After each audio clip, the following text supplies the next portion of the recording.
and in the chair and the interviewer. Did my interview, and then when I was finished, I went into the owner's office. His name was Al Silverstein.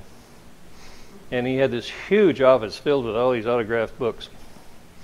And he said, "Can I show you something?" And I said, "Sure." And he said, "Leon Uris was here yesterday." And he said, "I don't know what I did to antagonize the man." And I said, "What?" And he showed me the book. He opened it up, Trinity. And Uris had written, there's no children in here, I guess. He said, "To Al Silverstein, who is a real shit, Leon Uris." And Silverstein, "I don't know what I did." And I said, "Well, I'll tell you what." So I took a copy of Raise the Titanic and I wrote, "To Al Silverstein, who is not a shit, Clive Cussler." He's got those 2 books in a glass case and he claims he's been offered $10,000 for them. So years later, I was in Aspen and I ran into Uris for the first time. And I said, "Do you remember this TV station in Al Silver's?" He said, "I do. I never forgot it." He said, "What happened?" He said, "Before I went on, there was a dog act." And he said, one of the dogs piddled on the stage, which was no big deal. But he said, then they went to commercial like you, climbed under the camera up on the stage, you know, sitting there on the couch, and the interviewer, and they come back off commercial, and the interviewer says, the mind set on the dog, "Ladies and gentlemen, we're very honored today to have a great American author with us. He's going to tell us much about his life." And he turns to Uris and he says, "Now, Mr. Urin, tell us all about your new book." And Uris said, "It made me so damn mad." So, when it comes to kind of cute stories, a few book stories, and some of you I've told it before, it concerns a producer, Hollywood producer, who collected books, and since you're collectors, and he, like most collectors, he'd get people, you know, dinners and what have you. They talk about the weather and movies, and he'd always turn the subject on to book collecting. And people used to get bored with it, you know, God, here he goes again, you know. So they were making a movie, and the director and the lead actor thought, we're going to fix him. So they brought in a New York actor off the stage who the producer did not know. And they all went to the commissary for lunch, and the director introduced this fellow as his cousin off the farm in Kansas. So the producer was polite, you know, and this and that. And they're talking, and pretty soon, you know, he starts in, "Oh," he said, "I just bought a new first edition Charles Dickens," and he's babbling on about, you know, his books and his collection. And the fellow, the actor that they brought in, he didn't know, says, "Oh, you know," he said, "we used to have an old book on the farm." And the producer, to be polite, says, "Oh, really? Tell me about it." And he says, "Well, I don't know." He says, "All I remember, it was an old German Bible." And the producer says, "Do you remember anything about it?" "Yeah," I said, "it had a lot of pretty pictures in it, and it was printed in German." And the producer says, "Do you remember anything else, like maybe who printed it?" And the fellow says, "Oh, yeah, let's see, it began with a G. Gutten, something." And the producer's, "A Gutenberg Bible?" And the guy says, "Yeah, that was it." And the producer says, "Oh, my God," he says, "I'll pay you $20 million for it." And the guy says, "Oh, no, no." He says, "You wouldn't do that." He says, "Why not?" He says, "Well, it's no good. It was no good." He said, "What do you mean it was no good?" He said, "I threw it away." And the producer was just ready to go into apoplexy. And he says, "You threw away a Gutenberg Bible?" He said, "I'd have given you $20 million for it." And the fellow said, "Oh, it was no good." He said, "What do you mean it was no good?" And the guy says, "Oh," he said, "some guy by the name of Martin Luther scribbled all over it."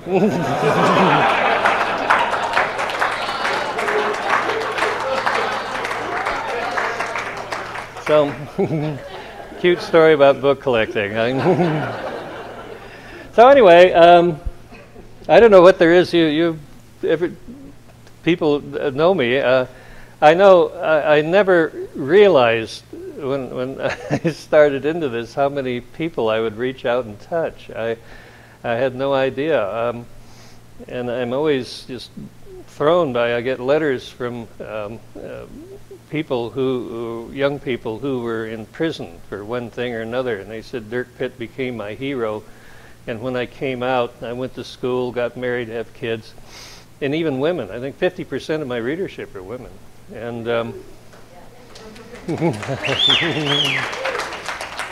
You won't ever find a bimbo in a Cussler book. You know. In fact, the women, I always go out to describe them like something out of Vogue, and just like Lauren Smith Pitts, the one who eventually married the Colorado Congresswoman, when she wears a blue dress, she has a blue leather briefcase. If she wears a red dress, she has a red leather briefcase. And she came about when I was casting about for a female character. And at that time, I'd won some little book award in Colorado. And then I received this note, said, from the desk of Congresswoman Patricia Schroeder. And it was kind of a feminist thing, because she didn't know that I was a man. And she said, "Dear Olive, congratulations on your book award," and so forth. And I thought, aha, so I made Lauren Smith a Colorado Congresswoman. I know when I was in grammar school, the kids, every time we moved into it, the next class, that was always the big deal. I used to just sit there ready in anticipation, because every time the teacher came to call my name, she always thought the C was an O, and it was always Olive and not Clive. So, and once in a while I still get, like, Victoria's Secret literature addressed to Miss Olive Cussler. So it was great fun, and but I just was always amazed that so many of the letters that come in like that. And the one that was really astounding was this New York doctor wrote me. And he said he and his father were out off of Fire Island swimming, and they got caught in the riptide. And he said we were trying to swim as hard as we could, but we were making no headway. And soon we were exhausted. My father said, "I can't go on without me." And he said at that moment, he said, "I remembered from one of your books, Dirk Pitt was surfing and got caught in the riptide." And I was an old body surfer, so I knew this stuff. And he swam parallel to the beach and got out of it, because the riptide kind of comes out in the corridor. And he told his dad, he said, "Swim sideways, to the beach." And he said, we only swam about 30 feet and we were out of it. And then the current and the waves carried us back in. And he said, "You saved our life." And I couldn't believe this. And I was speaking in New York at a book signing, and I told that story. And as I was signing books, this fellow came up to me and he said, "I'm the doctor."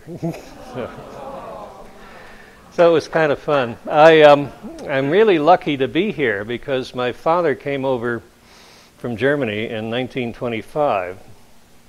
And great stories. He came over on this, it was a Cunard ocean liner, and he was always telling me, he said, "You always see these old movies about the peasants coming into Ellis Island with, their clothing and whatever, their possessions in an old bag or a blanket or something." But he said a lot of us worked for 3-4 years to save up the money to come into America first class, because we wanted to come in first class.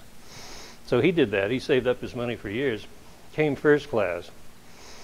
And he could speak French and German, of course, but no English. And he got friendly with this American who could speak French, but no German. So they conversed in French and became friendly.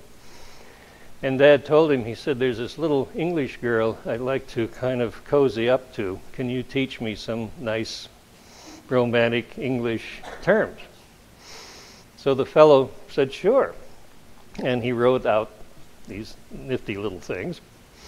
And so Dad got the little British girl out on the deck after dinner under the moonlight, and he laid loose.